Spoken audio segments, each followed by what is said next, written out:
Hello സുഹൃത്തേ, ഇത് നിങ്ങളുടെ വചന ചങ്ങാതി. ഇന്ന് ജൂൺ 14 ഞായർ. നമ്മൾ ധ്യാനിക്കുന്ന വചനഭാഗം വിശുദ്ധ യോഹന്നാൻ അറിയിച്ച സുവിശേഷം 6-ാം അധ്യായം 60 മുതൽ 69 വരെയുള്ള തിരുവചനങ്ങൾ. ഈശോ തൻ്റെ ശരീരത്തെക്കുറിച്ചും രക്തത്തെക്കുറിച്ചും ഗഹനമായൊരു പാഠം യോഹന്നാന്റെ സുവിശേഷം 6-ാമത്തെ അധ്യായത്തിൽ നൽകിയാണ്. ഈ അപ്പം ഭക്ഷിച്ചാൽ നിങ്ങൾ എന്നേക്കും ജീവിക്കും. ഇത് ലോകത്തിന് ജീവന് വേണ്ടി നൽകുന്ന, സ്വർഗത്തിൽ നൽകുന്ന അപ്പമാണ്. നിത്യജീവന്റെ വചസ്സുകളാണ്. ഈ വചസ്സുകൾ കേട്ടപ്പോൾ 2 പ്രതികരണങ്ങളാണ് ഉണ്ടായത്.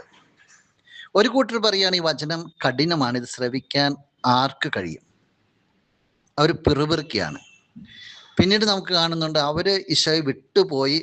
എന്നിട്ട് വചനം പറയുകയാണ്, പിന്നീട് ഒരിക്കലും അവർ അവൻ്റെ കൂടെ നടന്നില്ല. ഈശോയുടെ വചനം കഠിനമായിട്ട് തോന്നിയപ്പോൾ അവർ എന്നേക്കുമായിട്ട് ഈശോനെ ഒഴിവാക്കി എന്നുള്ളതാണ്. രണ്ടാമത്തെ കൂട്ടര് ശിഷ്യഗണമാണ്. അവിടെ പത്രോസാണ് ഒരു മറുപടി പറയുക, കർത്താവേ, ഞങ്ങൾ ആരുടെ അടുത്തേക്ക് പോകും? നിത്യജീവന്റെ വചനങ്ങൾ നിന്റെ പക്കലുണ്ട് എന്ന് വെച്ചാൽ ഞങ്ങൾ ഈ വചനങ്ങളോട് ഒട്ടിച്ചേർന്ന് എന്നുകൊള്ളാം. അനന്തരഫലം നമുക്കറിയാം, അവരാണ് ഈ ലോകത്തിൽ ക്രിസ്തുവിന് സാക്ഷ്യം വഹിച്ചത്. വചനം പൊതുവാണ്, എല്ലാവരിലേക്കും ഒഴുകിയിറങ്ങുന്നു. 2 സാധ്യതകൾ നമ്മുടെ മുമ്പിൽ നിൽക്കുക. വചനത്തെ നോക്കി പിറുപിറുക്കാം, അവരെന്നേക്കുമായിട്ട് ക്രിസ്തുവിൽ നിന്ന് അകന്നു പോകുന്നു.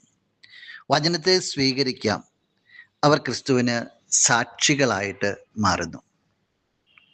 എന്തുകൊണ്ടാണ് വചനത്തെ നോക്കി അവർ പിറുപിറുത്തത്? ക്രിസ്തുവിൻ്റെ വചനത്തെ അവരുടെ ജീവിതത്തിലേക്ക് അലിയിച്ചു ചേർക്കുവാനായിട്ട് അവർ തയ്യാറായില്ല എന്നുള്ളതാണ്. അവർ സ്വീകരിച്ചില്ല. ശിഷ്യന്മാര് എന്താ ചെയ്തത്? ക്രിസ്തുവിൻ്റെ വചനത്തെ ഹൃദയത്തിലേക്ക്, ജീവിതത്തിലേക്ക് അലിയിച്ചു ചേർത്ത്. അതാണ് പന്തക്കുസ്ത അനുഭവത്തിന് ശേഷം നമ്മൾ കാണുക. അവർ സാക്ഷികളായി. ഒന്ന് ആഴത്തിൽ വിലയിരുത്തുകയും ചിന്തിക്കുകയാകാം. പിറുപിറുക്കണോ, ജീവിതത്തിലേക്ക് അലിയിച്ചു ചേർക്കണോ? നീ വചനത്തെ ഹൃദയത്തിൽ സ്വീകരിച്ചാൽ, അലിഞ്ഞു ചേരാൻ സമ്മതിച്ചാൽ, നീ അവൻ്റെ സാക്ഷിയായിത്തീരും. സുഹൃത്ത്, നിനക്കത് സാധിക്കട്ടെ. നമുക്ക് പ്രാർത്ഥിക്കാം.